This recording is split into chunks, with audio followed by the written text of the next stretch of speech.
경기도가 이재명 도지사의 민선 7기 교통약자 이동권 보장 공약인 특별교통수단 1,116대 확보가 연내 조기 달성될 전망이라고 밝혔습니다. 특별교통수단은 교통약자의 이동편의 증진법에 의거해 장애인, 고령자, 임산부 등 교통약자들의 이동을 지원하고자 휠체어 등의 장비를 장착한 차량을 말합니다. 경기도는 2018년부터 2020년까지 3년간 시군비를 포함해 총 2,581억 원을 투자했고 현재까지 총 101대의 특별교통수단을 확보해 시군별 이동지원센터를 통해 운영 중입니다. 경남 진주시가 연안도서관 등 시립도서관에서 열리는 하반기 문화교실 수강생을 모집한다고 전했습니다. 오는 9월부터 11월까지 운영하는 하반기 문화교실은 6세 유아부터 일반인을 대상으로 198명을 모집할 예정입니다. 광주시 교육청이 2020학년도 장애학생 여름방학 학교가 오는 17일까지 진행된다고 밝혔습니다. 2010년도부터 시행해온 장애학생 여름방학 학교는 방학기간 장애학생들의 교육활동 단절을 최소화하고 학부모들의 경제적 부담을 줄이기 위한 교육복지 정책의 일환으로 시행 중입니다. 교육부가 집중호우에 따른 피해를 최소화하기 위해 호우경보가 내려진 지역의 유치원과 초등학교, 중학교, 특수학교 등을 대상으로 원격 수업 전환을 권장했습니다. 아울러 교육부는 집중호우가 예상되는 지역의 재취약시설 점검을 철저히 하고 교육시설 재난공제를 통한 공제급여 및 재난안전관리 특별교부금을 통해 응급복구를 지원한다는 방침을 전했습니다. 경남 김해교육지원청이 2020년 김해행복교육지구 온라인 박람회 해피클릭 행사를 진행했다고 전했습니다. 박람회는 1,400여 명의 학생, 교원, 학부모, 마을 교사 및 지역민을 대상으로 진행했습니다. 온라인 박람회는 초중고학생 대상 온라인 개회식을 시작으로 온라인 체험부스 운영, 프로젝트 팀들의 온라인 발표회로 이뤄졌습니다. 부산시 과학교육원이 오는 11월 20일까지 초중고교의 과학 및 발명 동아리 학생들을 대상으로 학교로 찾아가는 발명교실, 도전 나도 발명가 프로그램을 운영한다고 밝혔습니다. 부산시 과학교육원은 발명 전문 강사들이 학교를 방문해 각 동아리 학생들에게 발명대회 참가하기, 아이디어 구상 및 보완하기, 아이디어 검색하기 등 발명과 관련한 정보를 제공하고 발명 실습 교육을 진행할 예정이라고 전했습니다. 과학기술정보통신부는 관계부처 합동으로 대통령 직속 4차 산업혁명위원회 제17차 전체회의에서 전국민 디지털 리터리시 함양을 위한 전국민 인공지능 소프트웨어 교육 확산 방안을 발표했습니다.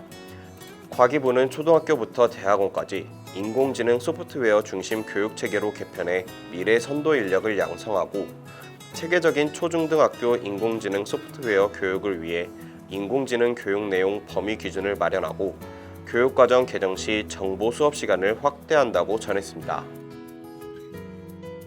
특허청이 일산 킨텍스에서 대한민국 학생 발명 전시회를 개최했다고 전했습니다. 특허청은 대통령상 등 총 295건의 수상작을 선정하고 온라인 전시회를 병행했다고 전했습니다. 환경도시 시흥 구축을 표방하는 경기 시흥 에코센터가 관내 중학교를 대상으로 지구를 살리는 친환경 녹색 직업 내일을 잡아라 하반기 교육 참여학교를 모집합니다. 선정학교로 찾아가는 이번 교육은 친환경 녹색 직업 교육을 통해 학생들의 진로 탐색을 돕기 위해 마련됐으며 중학생들에게 사회환경 문제로 생겨난 녹색 직업을 소개할 예정입니다. 서울 은평구가 학년별 맞춤형 입시 설명회를 온라인 무료 강의로 제공한다고 밝혔습니다. 이번 온라인 입시 설명회는 진로 진학 전문가들로 구성됐고 고등학생들을 대상으로 2021학년도 수시 모집 핵심 정보와 대입 정보, 중학생을 대상으로는 중학교 자유학기제와 특수목적고 전형 대비법 등이 진행됩니다. 강의는 약 20분에서 30분가량 소주제로 나눠 14회차로 진행됩니다. 충북도 교육청이 도내 중학교 3학년 담임교사와 학생, 학부모를 대상으로 2021학년도 충북도 고등학교 입학 전형 안내를 온라인으로 제공한다고 밝혔습니다. 온라인으로 제공되는 동영상에는 2021학년도 고등학교별 학생 선발 방법, 중학교 내신 성적 산출 방법, 평준화고 학교 배정 방법, 고입 전형 주요 일정 등이 담겨 있습니다. 국가인권위원회가 선수와 지도자의 스포츠 인권 인식, 훈련 실태 및 여건 등을 심층적으로 확인하기 위해 올해 7월부터 스포츠 인권 현장 조사를 실시하고 있다고 밝혔습니다.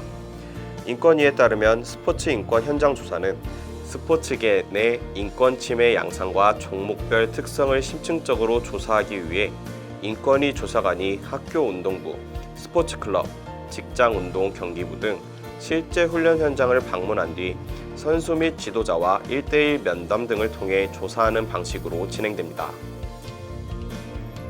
농림축산식품부가 교육부와 협업해 2학기 중학교 자유학기 교과과정으로 학교 텃밭 활동 프로그램을 확대 운영할 계획이라고 발표했습니다.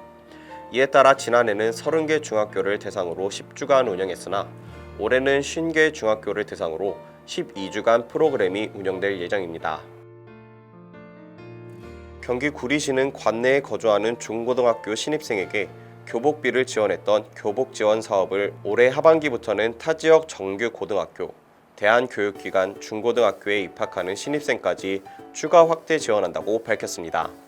이와 관련해 구리시는 구리시 교복지원조례 개정을 마쳤으며 오는 9월 4일까지 1차 신청 접수를 시작으로 12월까지 사업을 추진할 방침이라고 전했습니다.